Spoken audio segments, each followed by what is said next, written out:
Hey guys, today I have a direct drive Whirlpool washer, and right now we've got it set. It's working through the normal wash cycle. You get to control the temperature and how much water it uses. So full submersion, full bucket of water there, 2-part agitator. These are my favorite. They work really well. A little tip for you, if you have something like this, it should spin clockwise and not back counterclockwise. That's how you know if these are good or not, and that's how the agitation works. But you can hear it agitating. Nice, quiet, smooth operation. So I'm going to show you that this is working perfect as if you were standing here yourself checking it out. You get to see that everything's working perfect. That way you know when you get it home, plug it in, you're good to go. And we'll show you the drain, that the spin cycle, and then when it's all done, we'll show you that the dryer's working perfect. Now for the hookup of your washer, you might consider a set of steel braided hoses like this pack here. I've got a link to both of these in the description. If you have trouble finding it, you can just click that. Also supports the channel, so we really appreciate that. But you can see here you've got blue for cold water, red, so it's easy to keep them apart. Now the steel braided is important because the cheap rubber ones have a tendency to swell and burst, and you definitely don't want that happening, especially if you're not home. And then a surge protector, there's many different styles, and I got a couple linked in the description. I kind of like this one because I'm always plugging other things in, but you can also get dedicated ones. You just want to make sure that it's 900 joules or higher, and that's going to protect your washing machine and the electronics on it. This one also has I believe that's a 4-foot cable on it too. So something like that to protect the electronics on it, super important. And this pretty much covers the washer.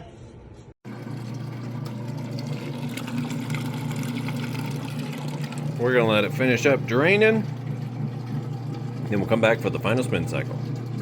All right, we're on to the final spin cycle. Now I'm gonna go ahead and lift the lid up to show you that it is spinning nice and fast. It's gonna shut it down because of the safety lid switch, but at least you'll be able to see everything's spinning nice and fast. I'll allow it to start back up before it fully stops there. And we'll let this finish up and move over to the dryer. All right, now when talking about hooking up the dryer, a couple of things you're gonna need. You're gonna need to find out what type of power cord you're gonna need. These are all considered accessories, and they do not come with a new dryer or a used dryer typically. This is a 3-prong power cord. It's like that there, has 3 hookups for the back, and it's 30 amp. You wanna make sure you don't get a 50 amp that has a straight one here. That's for a stove. You want to make sure you get the right one for a dryer. And I've got these linked in the listing description also for you there. Now this is a 4-prong, so it looks a little different, but it still has the L there versus a straight one, because they also sell this in a 50 amp for a stove. Very similar, so you want to make sure you get the right one for a dryer. You can take a picture of your plug in your laundry room and match it up, make sure you get the right one. This goes on the back of the dryer, and then it extends out to wherever your wall hookup is. Super important to make sure you get one. It's easy to use. A lot of them have a flathead screwdriver on it to tighten it down. I like these wings here. You could just do it by hand. It's so much easier because every 3 or 4 months you're going to want to take this off and clean it out, so this makes it a lot easier to do. And then lastly, I always recommend a good dryer sheet, and I do not do fabric softener in any of the washers that I use or the one at home. Fabric softener is like putting glue in your machine. Eventually it gums everything up.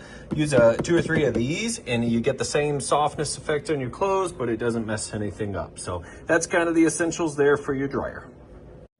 All right, the washer's done, clean, cleared out. We've got the clothes moved over to the electric dryer.